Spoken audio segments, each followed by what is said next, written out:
A continuación realizaremos un ejemplo de cómo calcular el tamaño de muestra. Recuerden que esta temática es importante tanto cuando ustedes vayan a realizar su trabajo de grado a final de la carrera o también cuando estén trabajando. ¿Por qué motivo? Porque hacer investigaciones es algo muy cotidiano en el área laboral. Y cuando hacemos una investigación no siempre se hace a través de un censo, sino que generalmente se efectúa a través de un muestreo. Por eso es importante que miremos esta parte de cómo se calcula el tamaño de muestra. Tamaño de muestra. Recuerden que la N mayúscula es el tamaño de la población y la N minúscula va a representar para nosotros el tamaño de la muestra.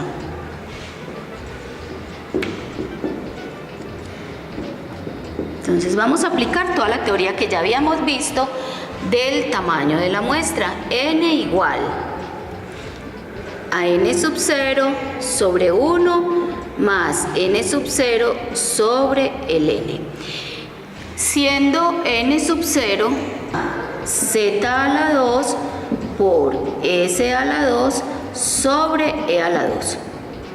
Entonces, a través de un ejemplo de aplicación, miraremos cómo aplicamos estas fórmulas para el cálculo de ese tamaño de muestra. El tamaño poblacional se encuentra distribuido de la siguiente forma. Entonces tenemos empresas grandes, medianas y pequeñas. Entonces el total de empresas en la población que fueron grandes, entonces clasificación de la empresa.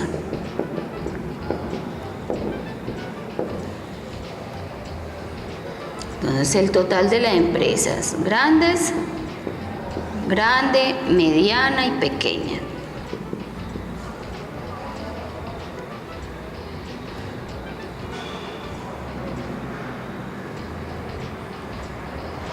Entonces, el tamaño poblacional,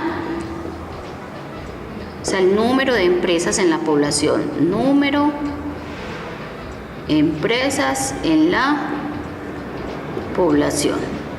Son los N su I mayúscula, el número de empresas en la población. En el grupo de las grandes tenemos 351 empresas clasificadas como grandes. En la población tenemos 527 medianas y 875 pequeñas. Entonces vamos a trabajarla con un nivel de confiabilidad, del 96.24%, 96.24%. Y vamos a trabajar con un margen para el error de estimación del 3.5%, del 3.5%. Bueno, además se va a tomar una muestra piloto para analizar la característica principal de interés dentro del estudio, la cual es las empresas que se encuentran importando productos. Entonces vamos a mirar si esa es la característica principal dentro del estudio. En la muestra piloto nosotros vamos a mirar cuál es la proporción de empresas que poseen esta característica. ¿Por qué vamos a hacer esto? Porque no existen estudios anteriores relacionados con la temática.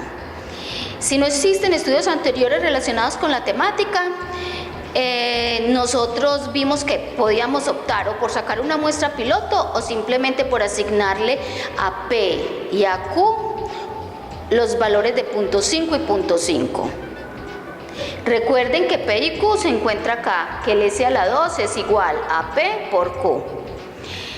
Si existe un estudio anterior, lo más adecuado sería sacar ese valor de P y ese valor de Q del estudio anterior. Entonces, en este caso no vamos a tener estudios anteriores o estudios previos. Y vamos a optar por sacar una muestra piloto, y en esa muestra piloto vamos a mirar cuál es la proporción de P y cuál es la proporción de Q. Esa muestra piloto arrojó una proporción del 59% de las empresas que se encuentran importando. Entonces, la característica de interés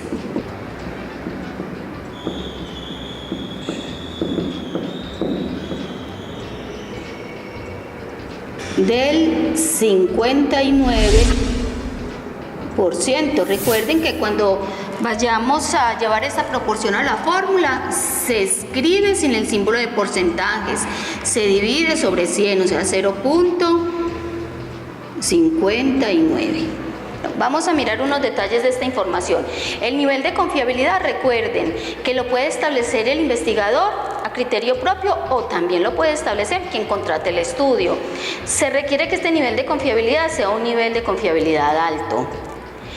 El margen para el error de estimación, este ha de ser pequeño, preferiblemente menor de un 5%. También lo establece el investigador o quien contrata el estudio. Recuerden que estos dos no son complemento el uno del otro. 1 menos alfa es el nivel de confiabilidad. Nivel de confiabilidad. Alfa se llama margen de error y error de estimación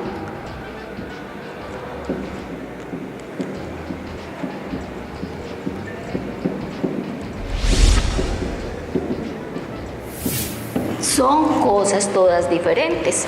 Las que se complementan son esta y esta, pero el nivel de confiabilidad con el error de estimación, o sea, con el margen de error de estimación, no se complementan.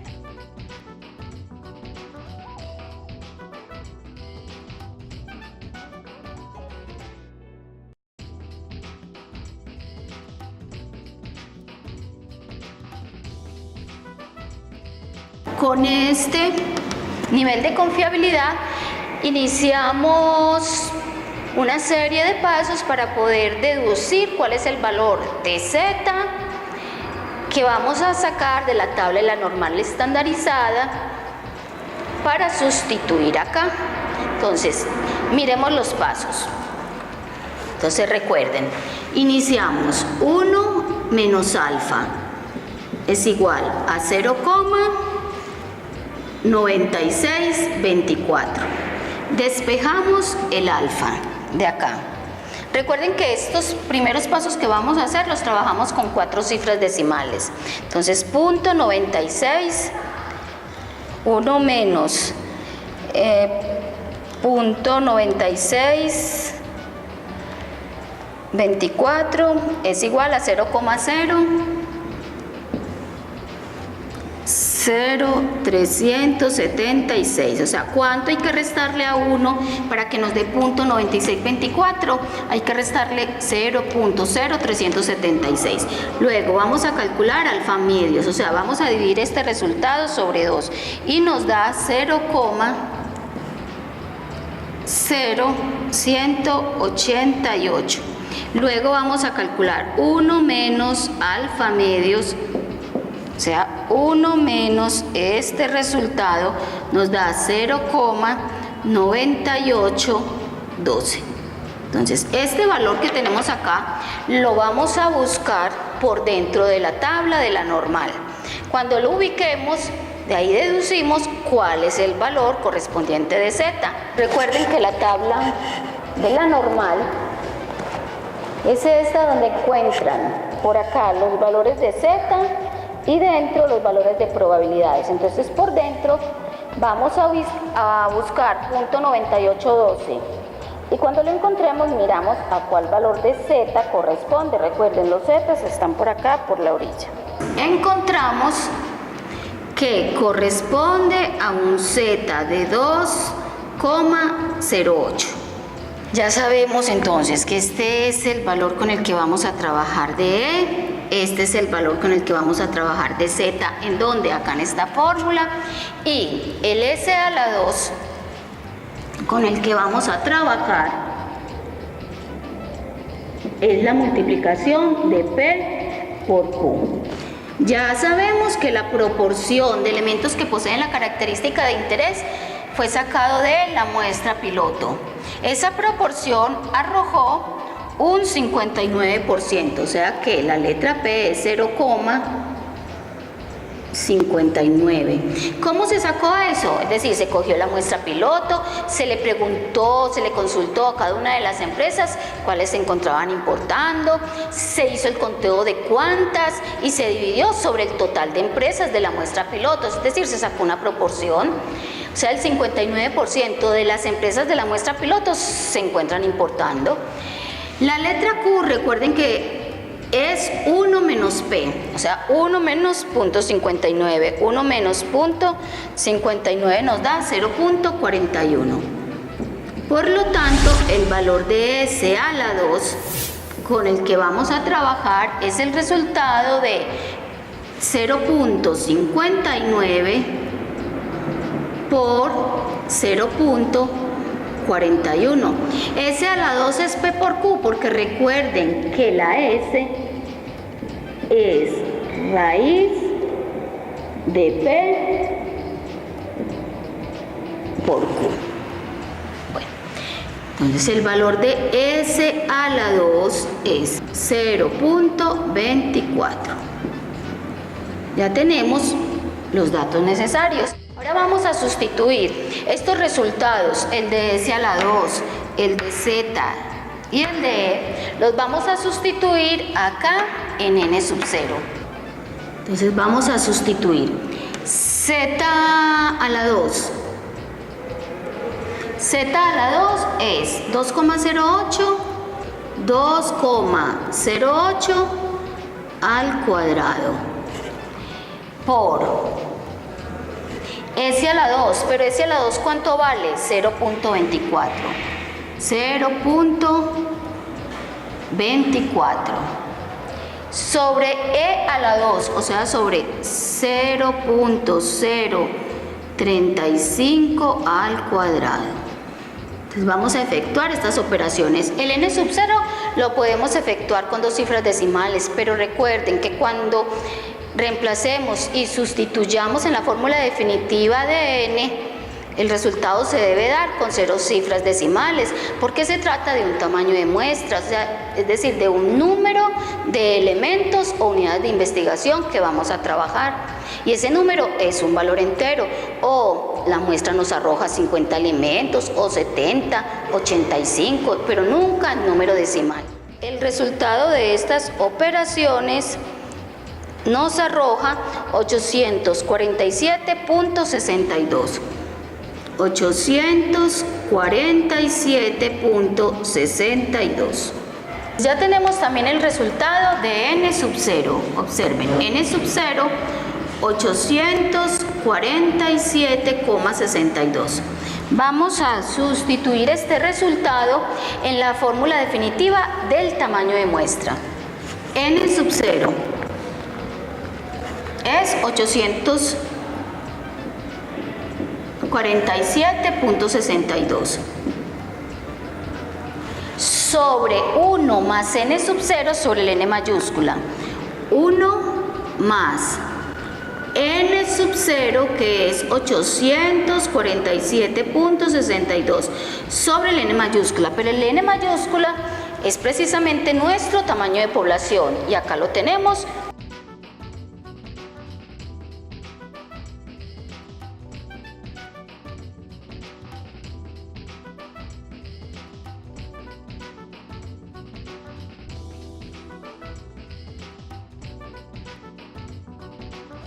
...571 empresas. O sea que nuestro tamaño de muestra es de 571 empresas. ¿Cómo vamos a hacer para identificar cuál de todas estas empresas, de estas 1753, cuáles vamos a seleccionar para formar el grupito de las 571? Lo primero que debemos tener muy claro es que la selección se debe hacer de forma aleatoria, no es de forma preferencial ni de forma subjetiva, ni la empresa que más nos agrade, ni la que más conozcamos o donde tengamos más amigos. No, se debe seleccionar de forma aleatoria. ¿Por qué motivo? Porque todas las empresas forman parte de la población, todas estas 1753. Y por el solo hecho de formar parte de la población, todas y cada una de ellas tienen igual derecho, tienen igual posibilidad de formar o entrar a formar parte de esa muestra. Debemos repartir estos 571 en el grupito de empresas grandes, en el grupo de empresa mediana y en el grupo de empresa pequeña. Entonces vamos a mirar cuántas grandes debemos visitar, cuántas medianas debemos visitar y cuántas pequeñas, de tal forma que la suma de ellas nos arroje ¿qué? 571. Esa repartición la vamos a hacer proporcional. Para eso nosotros debemos averiguar cuál es el peso o ponderación de cada uno de estos sectores poblacionales. Entonces vamos por acá, en un ladito de la tabla, a consultar o averiguar los pesos o ponderaciones, los cuales los vamos a llamar W sub I. Los W sub I son los pesos o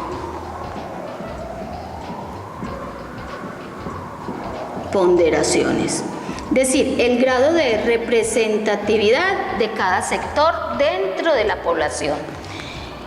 Cada W sub I se calcula de forma similar a como lo hacíamos cuando calculábamos frecuencias relativas. Cogemos este total sobre el gran total.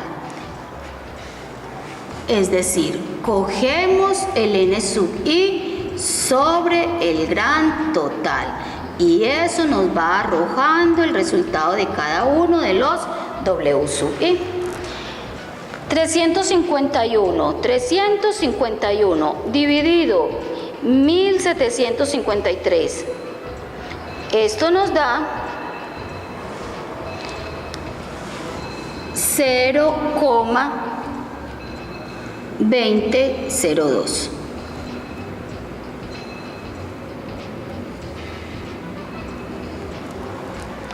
$527, que es el siguiente N sub I, dividido el gran total, que es 1753. Eso nos arroja 0.3006. 0.3006. Y el último es 875 dividido 1753. Da 0.4991. 0.4991. La sumatoria de todos estos W sub I nos debe arrojar 1, o sea, el 100% de la población. La sumatoria de estos W sub I nos debe arrojar 1. Recuerden, es similar a las frecuencias relativas, donde la sumatoria de las H sub I, recuerden que la suma siempre era 1. Entonces, .20, 0,2 más .30, 0,6 más .4991 nos arroja .9999, o sea, aproximadamente 1. Si queremos ver el 1 totalmente redondito, trabajamos con más cifras decimales, o sea, aproximadamente 1. O sea, .9999, que eso es 1. Entonces vamos a efectuar la repartición. O sea, vamos a mirar el NI de cada sector, de tal forma que cuando sumemos acá, la suma nos arroje 571. Como esta parte de acá ha sido trabajada con cifras decimales, es posible que a veces nos dé un poquito más del resultado de n, pero no mucho, tal vez una unidad o dos, o que nos quede faltando una unidad. A eso me refiero, a esa diferencia cuando nos queda faltando una unidad o nos queda sobrando una unidad, simplemente se le suma o se le resta a la que menos, al sector que menos afectado se vea, o sea, el de mayor peso o ponderación. Entonces eso no es ningún problema y tampoco ningún inconveniente, simplemente son resultados lógicos de operaciones matemáticas a consecuencia de cifras decimales. Entonces, para repartirlo, entonces vamos a coger, y para hallar este n sub i de acá, debemos coger 571 y a 571 aplicarle este peso o ponderación. Lo mismo hacemos para este n sub i de acá. A 571 le vamos a aplicar este peso o ponderación y lo mismo para el último sector de las pequeñas. Entonces, cada n sub i se va a hallar cogiendo cada w sub i y multiplicándolo por el tamaño de muestra que habíamos ya calculado. Entonces, punto 2002, vamos a iniciar, punto 2002 por 571 igual. Esto lo entregamos con 0 cifras decimales, porque recuerden que el n es el número entero y el n es la sumatoria ¿de qué? De las n sub i, o sea que estas n sub i en número entero. Es decir, ¿cuántas empresas de estas 351 vamos a visitar? Entonces, el resultado es 114 empresas. ¿De dónde salió este 114? De haber multiplicado el w sub i por el n, es decir, de haber multiplicado punto 2002 por 571. Ahora, punto 3006 por 571. Eso nos arroja 172 empresas. Y el último, punto 4991 por 571 nos arroja 285 empresas. 285 empresas. Vamos a sumar a ver si se nos pasa en una unidad o si nos queda faltando una unidad. 114 más 172 más 285 igual a 571. En este caso nos dio exacto. Supongamos que la suma nos hubiera dado 572. Entonces, esa unidad se le puede adicionar a la que tenga mayor peso ponderación, es decir, aquí visitar 286. Conclusión, análisis o interpretación de todo esto que hemos acabado de hacer. Entonces, nuestro objetivo era realizar una investigación. No sabíamos a cuántas empresas ir a recolectar la información o aplicar una encuesta. Si la investigación iba a ser a través de un censo, ya sabíamos con seguridad que teníamos que fotocopiar 1753 encuestas y visitar cada una de las empresas. Pero resulta que como lo hicimos a través de un muestreo, solo vamos a tener que sacar unas 571 fotocopias para ir a aplicar, o sea, fotocopias de encuesta. O lo que es lo mismo, tenemos que ir a visitar 571 empresas. ¿Por qué? Porque el tamaño de la muestra nos arrojó n igual a 571 empresas. Esas 571 empresas van a estar repartidas 114 del sector grande, 172 medianas y 285 de las clasificadas como pequeñas. ¿Y cuáles de ellas vamos a visitar? Una cosa es saber cuántas y otra cosa muy diferente es saber cuáles. Ya sabemos cuántas, Sabemos que acá son 114, 172, 285. Ahora viene la pregunta, ¿cuáles? Esa respuesta no la da el hecho de ser muestreo aleatorio. Entonces, muestreo aleatorio significa que la selección de cada una de estas 114 empresas se va a hacer de forma aleatoria. Por ejemplo, si una empresa que sacamos de forma aleatoria queda demasiado alejado de nuestro lugar de residencia o de nuestro lugar de trabajo, o nos toca subir y pasar un pantanero, un sector muy peligroso, esa empresa tocó, hay que ir a esa porque esa salió de forma aleatoria. Entonces, todas las empresas tienen igual posibilidad de ser seleccionadas. Entonces, 114 de empresas grandes, 172 también seleccionarlas de forma aleatoria y las 285 también se van a seleccionar de forma aleatoria. ¿De dónde? Pues del total de 875. Estas 172 se van a seleccionar de forma aleatoria. ¿De dónde? De estas 527. Y estas 114 empresas se van a seleccionar de forma aleatoria. ¿De dónde? De estas 351. Entonces ahí damos por concluido este ejemplo de aplicación.